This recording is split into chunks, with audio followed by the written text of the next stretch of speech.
दूंगा, जितना चाहेगा दहेज दे देना बेटी की शादी में। लेकिन इनका दहेज थोड़े देर का धन लेना, इनको तो परीक्षा लेना है महाराज। अपने चंगुल में महाराज विश्वामित्र ने राजा हरिश्चंद्र को फंसा लिया। मांगा क्या? कुंजी लगाम दान में। अब कुंजी लगाम जब हाथ में ले लिया तो संकल्प पढ़ने लगे, हरिओम तत्सत विश्व विष्णु परमात्मनि से द्वारा कल्पे वैवस्वन मन मरे। अब संकल्प पढ़ गया। अब कहा महाराज आप प्रसन्न है? आप प्रसन्न तो है आपके कुंजी लगाम से, लेकिन जो संकल्प हमने पढ़ा है इस संकल्प की पढ़वाई देना है आपको। कितना देना पड़ेगा? कहा 60 भार स्वर्ण मुद्रा। भागवत में लिखा है एक भार होता है 200 ग्राम 20 तोला, और 60 भार देना है महाराज हरिश्चंद्र को। लेकिन कोई परेशानी नहीं। विश्वामित्र से बोले महाराज हरिश्चंद्र की गुरुदेव आकर के हमारे महल में ले ये 60 भार सोना। अब उन्हें क्या पता था ये कौन लीला रचने वाले हैं। महाराज प्रसन्न होकर के भैया चले गए अपने महल। विश्वामित्र यही से अंतर्ध्यान हो गए। आज महाराज हरिश्चंद्र बड़े प्रसन्न हैं। क्यों? क्योंकि एक सज्जन आदमी जब किसी को प्रसन्न कर देता है तो भैया प्रसन्नता की नींद सोता है। ये उसकी सज्जनता होती है। इसलिए भागवत का संदेश है, सुबह उठो, अगर डब्बा लेकर के लेटरिन जा रहे हो तो रास्ते में जितना आदमी मिले, जितनी माताएं बहनें मिले, सब बिटिया लोग मिले, एक दूसरे से बोलो राधे राधे, सीताराम, राम राम, और ये मुंह लटकाए के ना बोलो घोड़ा जैसा। बहुत जने तो सवेरे सवेरे शकल देख लियो तो मन कहा थे कि जहर खाए ले। हाँ, ऐसा मुंह बनाए के मिलेंगे ये भगवान के, इनके मुंह देख लियो तुम्हारो मुंह बेकार हो जाए।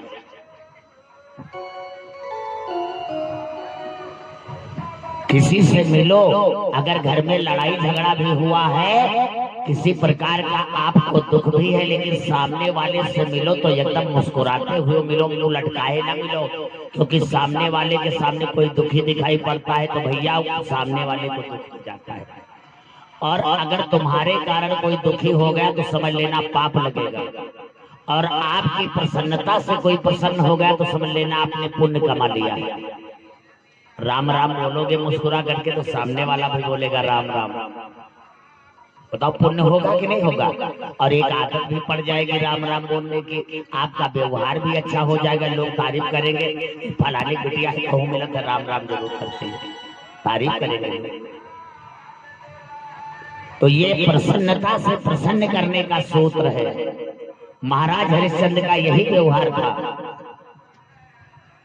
महाराज आज प्रसन्न करने के बाद बढ़िया प्रसन्नता की नींद सोए हैं। क्या कहना है? आज एक ब्राह्मण के प्राण की रक्षा हमने कर लिया दे करके कुछ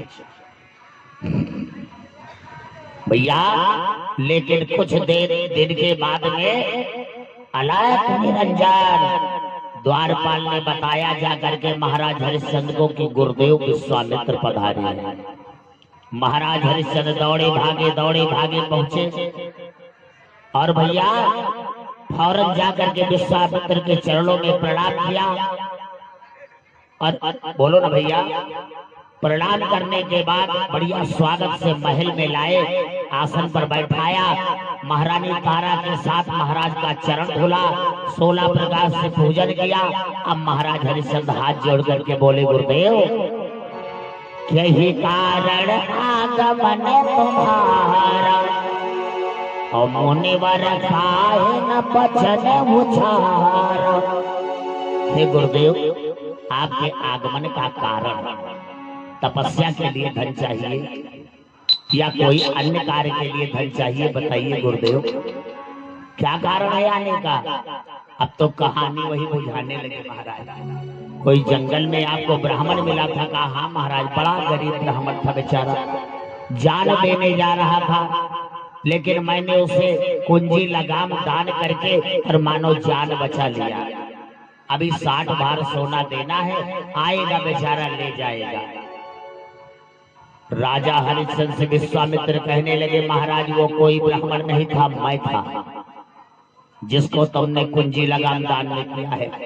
कहा महाराज अगर आप ब्राह्मण के रूप में थे तब तो समझ लेना आपको दिया हुआ दान मुझे धन्य कर देता है, मैं धन्य हो गया गुरुदेव। तो महाराज अब वो 60 भार सोना हमें लाओ और अपना ऋण चुकाओ। बस हरिश्चंद्र ने कहा महाराज किस बात की देर, अभी आपको 60 भार सोना दे देता हूं। अरे किया इशारा कोसा धजको फौरन लिया है पास बुलाए, हाथ में उसके कुंजी देकर कुंजी लेकर अरे सारा सब हाथ में उसके कुंजी लेकर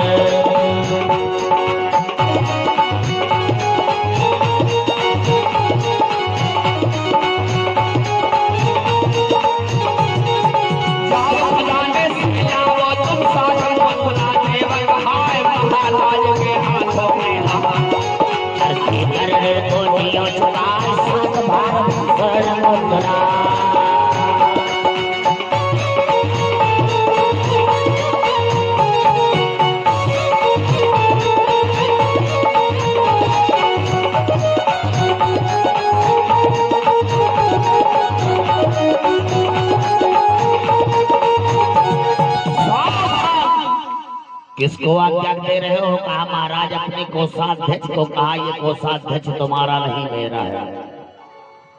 क्यों? क्या तुम्हें पता नहीं है? कुंजी का मतलब हुआ जहां जहां ताला में चाबी लगती है वो सब मेरा। लगाम का मतलब हुआ जहां तक तुम्हारा घोड़ा दौड़ता है वो मेरा। तो महल भी मेरा, राज भी मेरा, और महल में रहने वाले नौकर चाकर धन संपदा सब मेरे। तो अब तेरा कहाँ रह गया? अगर महाराज ये 60 भार सोना ब्राह्मण को ऋण चुकाना है तो सुन लो, ये अयोध्या राज्य के बाहर से ला करके तुम्हें देना होगा, और नहीं देना है तो मैं माफ करता हूं तुम्हें, कोई बात नहीं है। महाराज हरिश्चंद्र ने कहा रुक जाओ गुरुदेव, मैं ये 60 भार सोना तुम्हें अयोध्या के बाहर से ला करके दूंगा। विश्वामित्र हंसने लगे, अरे बेवकूफ राजा, इस मिट्टी के पुतले को अयोध्या के बाहर 60 भार सोना दे करके कौन खरीदेगा? कौन नौकरी पर रखेगा? जो दूसरे से सेवा कराता वो किसकी सेवा कर पाएगा?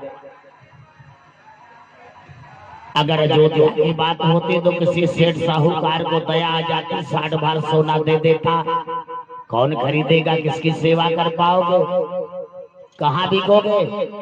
अयोध्या में बिकना नहीं है तो कौन खरीदेगा तुम्हें? महाराज हरिश्चंद्र ने जो बात कही बहुत सुंदर बात बताई है। महाराज तुम अयोध्या की बात करते हो, मैं कसम खा करके कहता हूँ 3 लोग 14 भुवन में नहीं बिकूंगा। तुमको मैं 3 लोग 14 भुवन के बाहर से ला करके धन दूंगा। विश्वामित्र ने कहा तेरी बेवकूफी पर हमें हंसी आ रही है। जब 3 लोग 14 भुवन से नहीं लाओगे तो कहां से लाओगे? कहा बाहर से। कौन सी नगरी है? राजा हरिश्चंद्र बताने लगे, आप गुरुओं की सेवा करके मैंने ज्ञान प्राप्त किया है कि शास्त्रों में ऐसी अनुमत है, काशी त्रिशूल के ऊपर है, काशी त्रिशूल के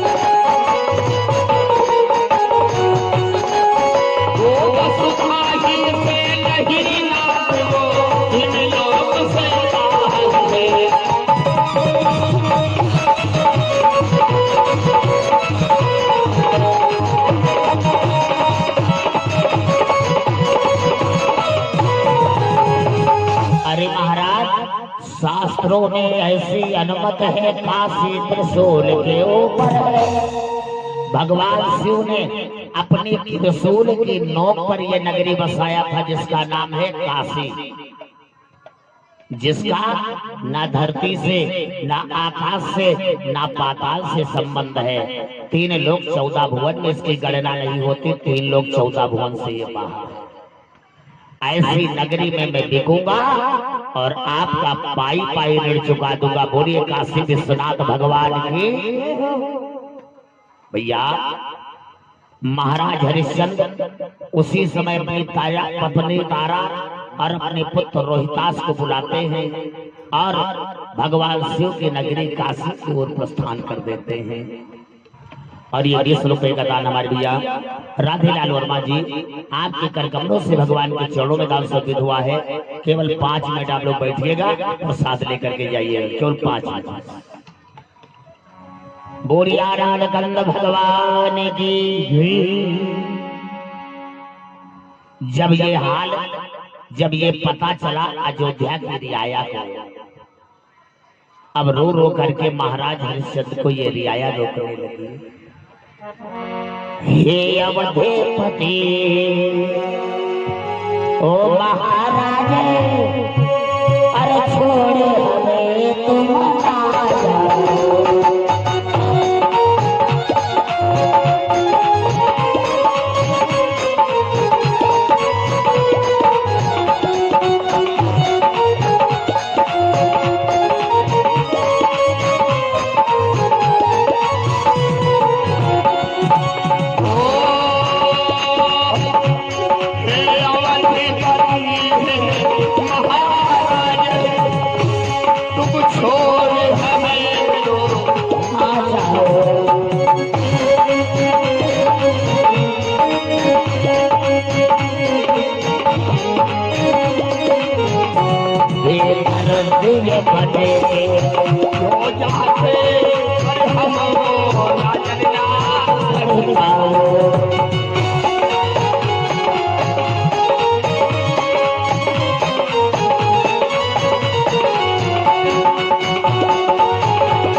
आप मुझे छोड़ करके जा रहे हो, हम सब आपके बिना कैसे जीवित रह पाएंगे, हमें छोड़ करके मत जाओ। सारी रियाया को महाराज हरिश्चंद्र ने समझाया। देखो ये मेरी परीक्षा की घड़ी है और तुम सब सूर्य कुल के निष्ठावान रियाया हो। अपने सूर्य कुल की तनिक मात्र आनमान शान की परवाह करते हो, तो इस मुसीबत की घड़ी में हमें रोको ना, मेरा साथ दो। मैं वचन देता हूँ परीक्षा में पास हो करके मैं राज करूंगा निष्कंटक करके, मेरा मन कहता है। अपनी तारा के सारे वस्त्र आभूषण भैया निकलवा करके और महल में रखवा दिए। रोहित का राजकुमार भेष त्याग करके और महाराज महल के अंदर रखवा दिया। महाराज हरिश्चंद्र के तन पर एक मोटी धोती है फटी पुरानी, और रोहित के तन पर केवल एक लंगोटी है नंग धड़क, और महारानी की तारा के शरीर पर एक फटी पुरानी साड़ी। महाराज संत कवियों ने बहुत सुंदर बात लिखा है कि जे कर्म में लिखा विधाता, मिटाने वाला कोई नहीं। वक्त पड़े पर गजे भर कपड़ा, देने वाला कोई नहीं। वक्त पड़े पर गजे भर कपड़ा, देने वाला कोई नहीं। शहीद के नाम में लिखा विधाता, मिटाने वाला कोई नहीं।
बचाने वाला कोई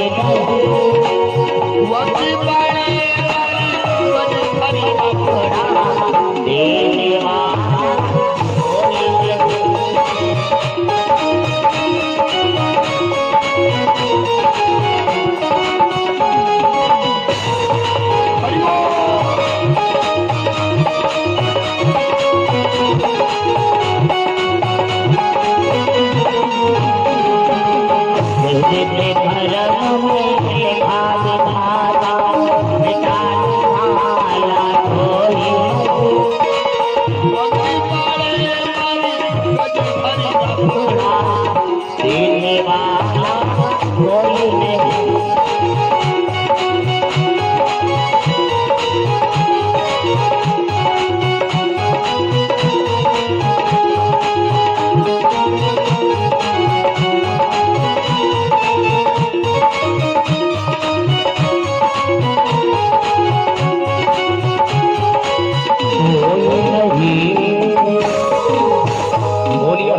महाराज की।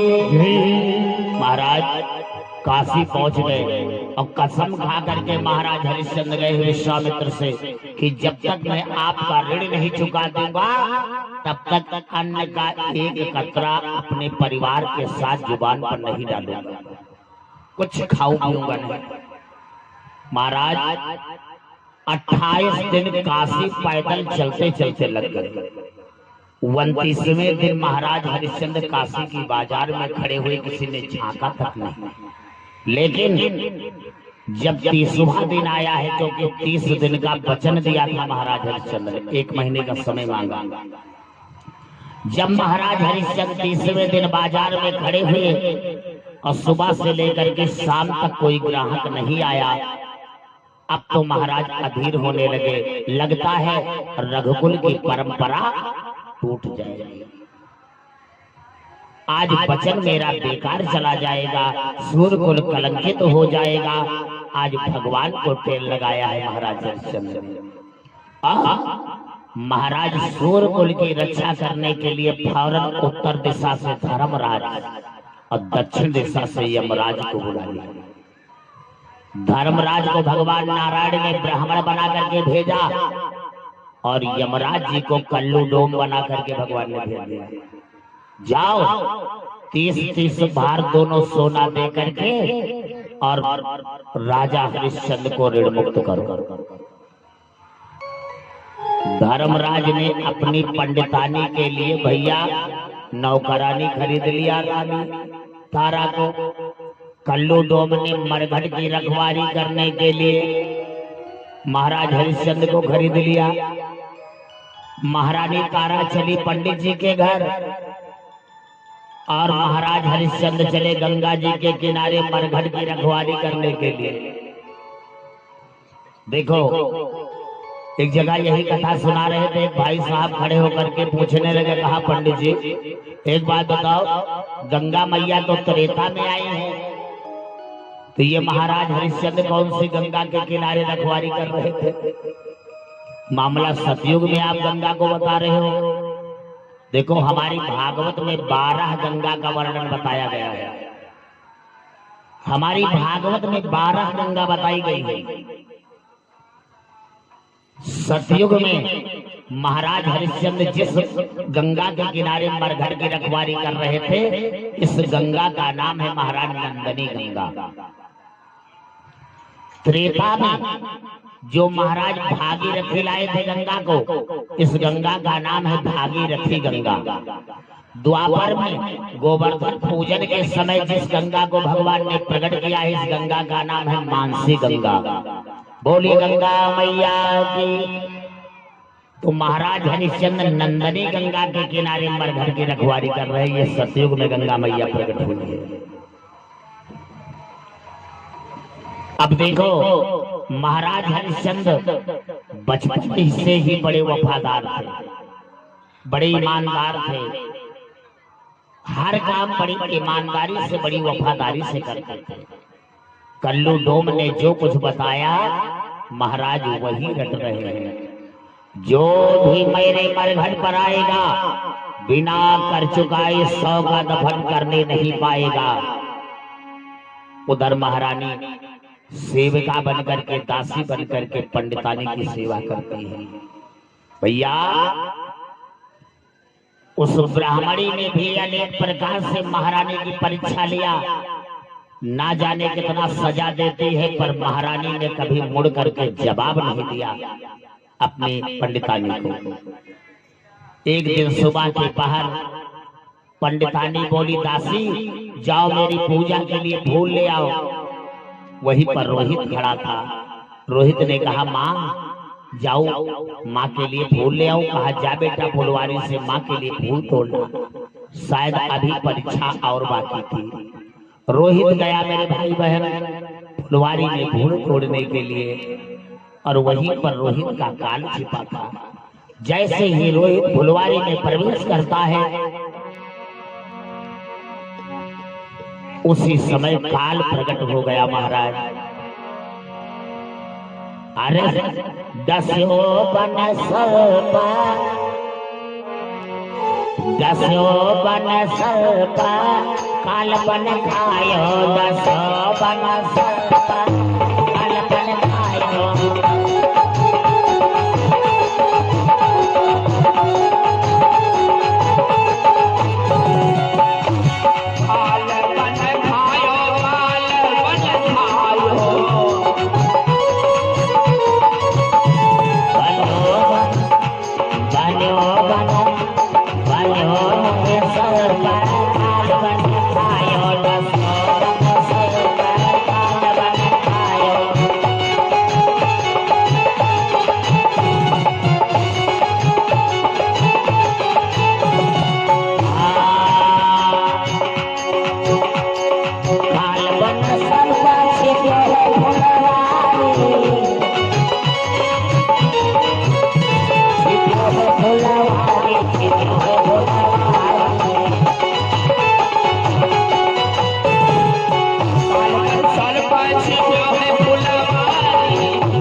ये काल सर्प बन करके आया और रोहित को डस लेता है। और जब महारानी को एक माली के बेटे ने बताया कि तुम्हारे बेटे को सर्प ने डसा है महाराज, एक गरीब माँ की आज हाल क्या हुई। एक तो वैसे बेसहारा पति के बिना, क्यों? क्योंकि एक स्त्री के जीवन में सबसे बड़ा सहारा अगर होता तो उसका पति होता, कैसा भी पति हो, अच्छा है बुरा है, लेकिन पति उसका स्वामी है, पति उसका मालिक है, पति उसका भगवान है। जब तक स्त्री के पति है तब तक समझ लेना आपका पता है। पति के बिना स्त्री का पता, क्यों? क्योंकि आज लंबी लंबी जुबान जो आपकी चलती है ये किसकी ताकत है? जिसको जो पाते हो माँ गचर गचर गचर गचर गचर गचर, पति की ताकत से बोल रही हो। जब तक पति है कितना बोल लो, कितना बोल लो, कितना बोल लो, बोलती तुम हो और दांत पति के तूरे जाते हैं।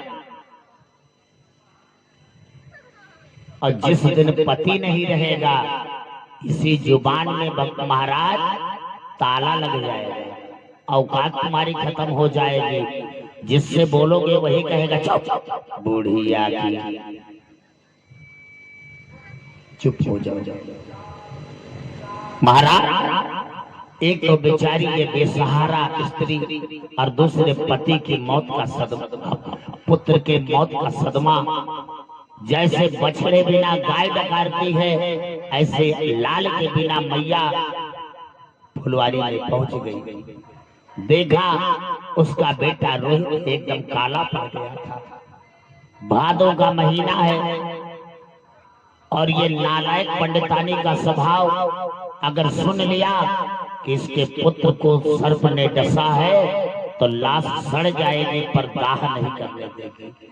इसलिए आज अपने बेटे का दाह करने के लिए अनजाने मार्ग में भटकती भटकती उसी गंगा नदी के किनारे पहुंच गई महाराज। जहां पर महाराज हरिश्चंद्र जो भी मरघट पर आएगा बिना कर चुकाए 100 का दफन करने नहीं पाएगा। जहां पर महाराज हरिश्चंद्र पहरा दे रहे थे उसी मरघट पर महारानी पहुंच जाती हैं। बिजली चमक रही है, तेज हवाएं चल रही है, झीसियां बरसात हो रही है। महाराज अनजाना मार्ग है, तेज हवाएं, बिजलियों का कड़कना, काली अंधारी रात और ये पीछे का महाराज। महारानी को बहुत भय लग रहा है, लेकिन ये पायल की छमछमाहट की आहट, पैरों की धमक महाराज हरिश्चंद्र के कान में पड़ गई। कौन स्त्री है जो मरघट पर आ रही है? क्या तुझे पता नहीं है मरघट स्त्रियों के लिए वर्जित होता है? लौट जा वापस, कहाँ चली आ रही है? महारानी को लगा कि ये तो मेरे प्राणनाथ हरिश्चंद्र की आवाज है और आगे आई। महाराज, कौन महाराज? कहा महाराज, मैं आपकी पत्नी तारा हूं। कौन तारा? ना कोई महाराज है ना किसी की पत्नी तारा है। महाराज, क्या तुम हमें भूल गए? मैं अयोध्या की महारानी तारा हूं जो आपकी अर्धांगिनी रहा करती थी। महाराज, मेरी कोई ना तारा थी ना मेरी कोई तारा है। जो कुछ है मेरा धर्म ही मुझे प्यारा। महारानी ने कहा, महाराज देखो ना, मैं तुम्हारे पुत्र को लाश बना करके लाई हूं। महाराज, मेरे पुत्र का दाह कर दो। क्या तुम साथ में कुछ कर चुकाने के लिए लाई हो? महाराज, मेरे पास क्या रखा है जो कर दे दे? तो लौट जा वापस, अपने पुत्र को लेकर के तू दाह करने नहीं पाएगी, क्योंकि मेरे मालिक का हुक्म है बिना कर चुकाए दाह संस्कार नहीं हो सकता है। महारानी रोने लगी, क्या पास हमारे रखा है? क्या पास हमारे रखा है जो कर को चुका दो हे राजन।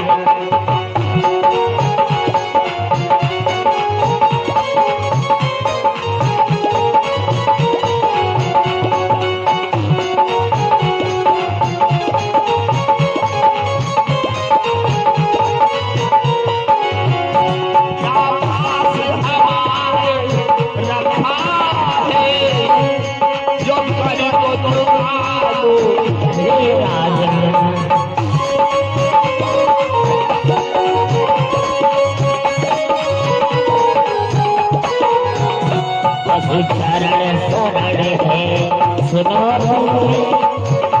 हे चरण शरण जो सुनो आई है तेरी आभा।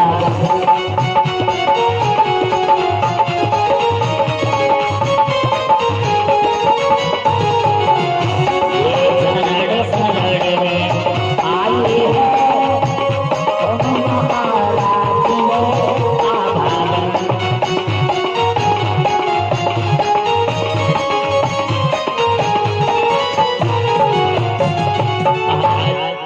इस अभागन के पास क्या रखा है कर चुकाने के लिए? तो लौट जा वापस, बिना कर चुकाए 100 का दफन करने नहीं पाएगी। महाराज, मैं क्या चुका दूं आपको कर के रूप में? महाराज ने इशारा किया, मत दे रुपया पैसा देवी, साड़ी फाड़ी के कर को चुका देवी, हे रब कुल की लज्जा करनी, अब अंतिम लाज बचा देवी।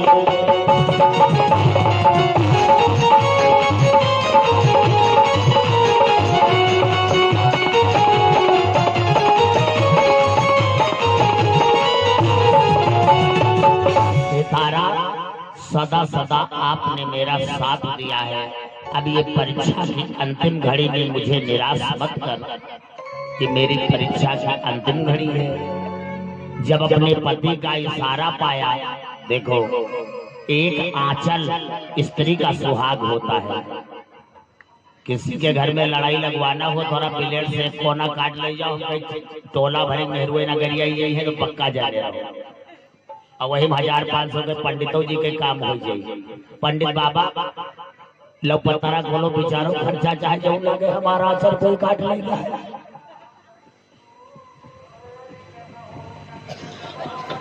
बवाल खड़ा है, समझ लो, पक्का है बवाल हो जाए घर में। आंचल एक सुहाग होता है भैया, एक सुहागन स्त्री का आंचल सुहाग होता है, और ये आंचल में बड़ी भारी ताकत है स्त्रियों की। लेकिन ध्यान रखना, सारा कार्यक्रम आपका आंचल से होना चाहिए। बहुत माताएं बहनों को देखा है, पंडित जी के पहले की तरफ ऐसे निखरा। विवाहित स्त्री को, एक सुहागन स्त्री को भगवान को प्रणाम करो, बिना आंचल लगाए भगवान को प्रणाम नहीं करना चाहिए। गुरु जी को बिना आंचल लगाए प्रणाम नहीं करना चाहिए। पंडित जी को, बड़ों को बिना आंचल लगाए प्रणाम नहीं करना चाहिए। आंचल से प्रणाम करो। और अगर आपको कोई पैलगी करे तो आंचल रख करके उसे आशीर्वाद भी देना। आंचल रख के आशीर्वाद दे। अगर भगवान का प्रसाद बट रहा हो, बहुत माताओं बहनों को देखा प्रसाद बटा पैसे निकला रहे, हाथ में प्रसाद ले लेला, पंजीरी लाओ, हाथ में नहीं लेना चाहिए, हाथ के ऊपर आंचल होना चाहिए। अब लगने का डर है आंचल में तो पन्नी कागज रख लो, लेकिन ले आंचल में, खाली हाथ नहीं प्रसाद लेना चाहिए भैया। हर कार्यक्रम आपका आंचल से होना चाहिए, लेकिन एक कार्यक्रम ना आंचल से की हो। हाँ बताए दे, बहुत माताएं बहनें क्या करती हैं, जो कहो फोड़ डाले कौवा कंडा, रोज कंडा पाता था और तमाम कौवा आवत है, टोंट मार मार के फोड़ जाता है। कंडा फोड़े कौवा, लेकिन सवेरे सवेरे पहुंची आंचल पसार के, है सुरजलाल बाबा जे कोई हमारा कंडा फोड़ा हुआ उसके ऊपर फाट पड़ो, महाराज पड़ो। आंचल पसार करके कभी श्राप नहीं देना चाहिए। जो स्त्री आंचल पसार के श्राप देती है उसके पति की आय द्वार कमजोर हो जाती है। कभी आंचल पसार करके श्राप नहीं देना चाहिए। एक काम आंचल पसार के श्राप न दो, और दूसरा काम और एक अचरे से न करो। ये कहा है, बहुत ही माताओं बहनों की आदत हो तो जब रसोईया में भोजन परोसे जाते तो अचरे से पूछना चाहिए ना पूछना चाहिए। काहे ना पूछे चाहिए, क्योंकि तुम्हारे अंदर दुलार बहुत होते। कबो कबो लड़कवा के नाक निकलिया हो तो ये अचरे से पकड़ के दबा दिए तो नाक, ये अचरे में लागे चिंटुआ के नाक। और आदत परी है, चलो घर वाले खाए नहीं थरिया पोछा तब तो ठीक है। यहाँ आदत परी है, कोनो दिन पंडित बाबा तुम्हारे घरे आएंगे खाए, और वही अचरे में नाक लाग हो तो थरिया पोछ हो तो चिंटुआ के नाक पंडितों बाबा खाए कर जाए। गुरु जी खा जाएंगे, महात्मा जी खा जाएंगे, तो बताओ पाप लगेगा कि नहीं लगेगा? तो आदत बनाए रखोगे तो आदत भैया पड़ेगी। आदत सुधार के रखो, रसोईया में कोई रुमाल रख लो, कपड़ा रख लो बढ़िया साफ स्वच्छ। अब बर्तन पोंछना है तो उस कपड़े से पोंछो, आंचल से कभी बर्तन नहीं पोंछना चाहिए। मैं बहुत ही जनी बैठी हुई है, चेहरे से पोंछ देते हैं करिया की, लेकिन अब ना पूछो। अरे मानो लड़कवा के नाक पोछो, कबो कबो अपनो नहीं करी आवत है, वही चलो गड़बड़ है कि नहीं है? नहीं पूछना चाहिए। तो उसी आंचल को इशारा किया है, क्योंकि महाराज हरिश्चंद्र को पता है ये सतवंती नारी है, और सतवंती नारी का आंचल समझ लेना 3 लोक के देवताओं का सिंहासन हिला देगा। और जैसे ही महारानी ने अपने पति का इशारा पाया, उसी समय चमत्कार हो गया। अरे महारानी ने हाथ में आंचल अपने फौरन लिया, हाय आंचल को फाड़ लिए चली है, आंचल को फाड़ने ये चली है। रात में दिन है, दिया बड़ा प्रकट हुए सगरो देवता, और विश्वामित्र गए भैया नम से कहानी हुई है। सब देवता बरदास सुना, और पूरी हुई परीक्षा जाओ, वरदान सुनाए पूरी हुई परीक्षा जाओ।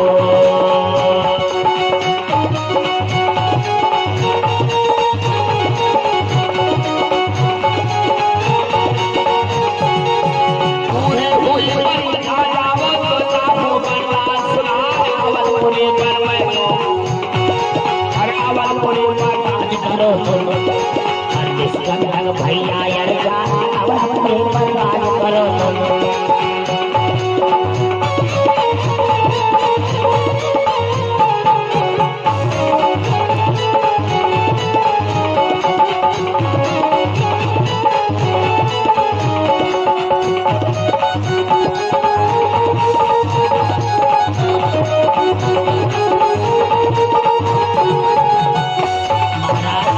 उसी समय भादों की अंधियारी रात में दिन बना दिया, तारा के आंचल ने फाड़ा नहीं फाड़ने जा रही थी कि देवता लोग प्रकट हो गए। महारानी आज से दुनिया तुम्हें तारा के नाम से जानेगी, क्योंकि आज तुम्हारे कारण हम सबको आना पड़ा है। महाराज जाओ, तुम्हारी परीक्षा पूर्ण हुई। विश्वामित्र ने कहा मैं तुम्हें परीक्षा में पास करता हूँ, और तुम्हारे समान ना कोई सत्य प्रतिज्ञ दानवीर राजा हुआ है, ना कोई होगा। और तुम्हारे समान दुनिया में जो आचरण व्यवहार करेगा वो तुम्हारे समान पद प्राप्त करेगा। मेरे चरणों में ये मैं वरदान देता हूँ। उसी समय भगवान की कृपा हुई, सब अयोध्यावासी बढ़िया रंग सजा करके गाजे बाजे के साथ महाराज को लेने आ गए, और महाराज हरिश्चंद्र बैठ करके रथ पर अपने परिवार के साथ अवधपुरी पहुंच जाते। महाराज वही महाराज हरिश्चंद्र ने अवधपुरी पर निष्कंटक राज किया, फिर अपने पुत्र रोहितास को अयोध्या का सिंहासन दे करके और स्वयं तपस्या करने के लिए चले गए। और मरने के बाद महाराज हरिश्चंद्र को भगवान के चरण की प्राप्ति हो जाती है। बोलिए दानवीर हरिश्चंद्र महाराज की। सुखदेव भगवान ने राजर्षि परीक्षित को यह दानवीर हरिश्चंद्र की कथा को सुनाया।